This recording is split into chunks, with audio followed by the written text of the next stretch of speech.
बिस्मिल्लाहिर्रहमानिर्रहीम। अस्सलाम वालेकुम।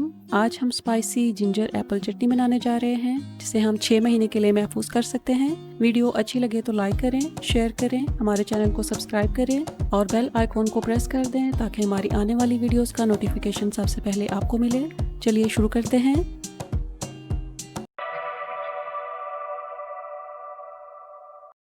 चटनी बनाने के लिए सेब छील लेते हैं।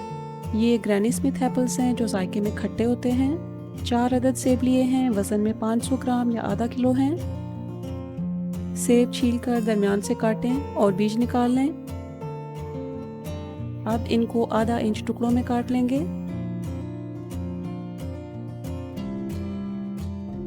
सेब काटने के बाद जिस बर्तन में डालें उसे किचन क्लिंग से कवर कर दें ताकि इनका कलर ख़राब ना हो। 2 अदद छोटी साइज़ की प्याज ली है, इसे छील लें। दरमियान से प्याज के 2 हिस्से करें और बारीक स्लाइसेस काट लें।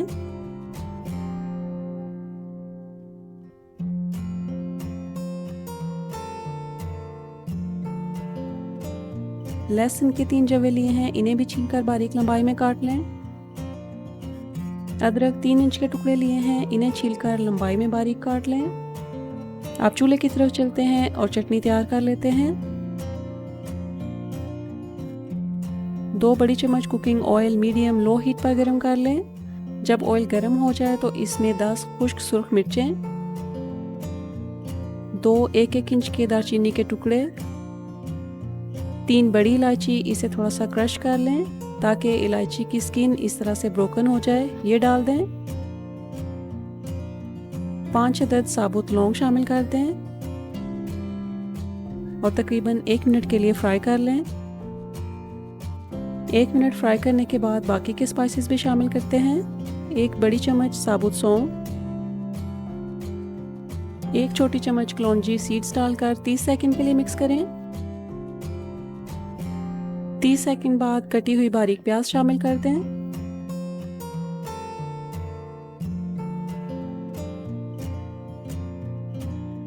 अदरक और लहसुन जो लंबाई में बारीक काट कर रखे थे वो शामिल कर दें और आंच मीडियम कर दें।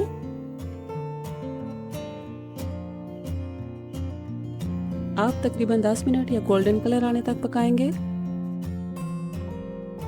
तकरीबन 10 मिनट पकाने के बाद देखें गोल्डन कलर आ गया है प्याज मसाले में। अब इसमें आधी छोटी चम्मच मेथी दाने, 1 छोटी चम्मच सुर्ख मिर्च पाउडर डाल दें। 1 मिनट और पका लें। 1 मिनट बाद सेब शामिल कर दें। 1 कप या 200 ग्राम चीनी,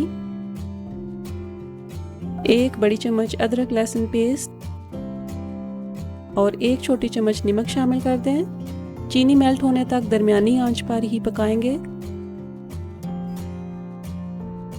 तकरीबन 3 से 4 मिनट बाद जब चीनी मेल्ट हो जाए तो आंच तेज कर दें।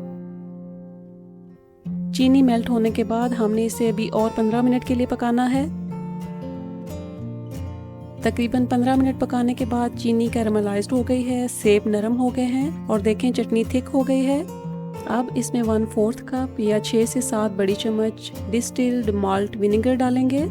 वाइट विनेगर और डिस्टिल्ड माल्ट विनेगर में फ़र्क होता है। आपने यही विनेगर इस्तेमाल करना है क्योंकि डिस्टिल्ड विनेगर ही खासतौर पर फूड प्रिजर्वेशन के लिए इस्तेमाल होता है। हम चटनी को 6 महीने के लिए प्रिजर्व करने जा रहे हैं तो इसमें यही विनेगर इस्तेमाल करेंगे।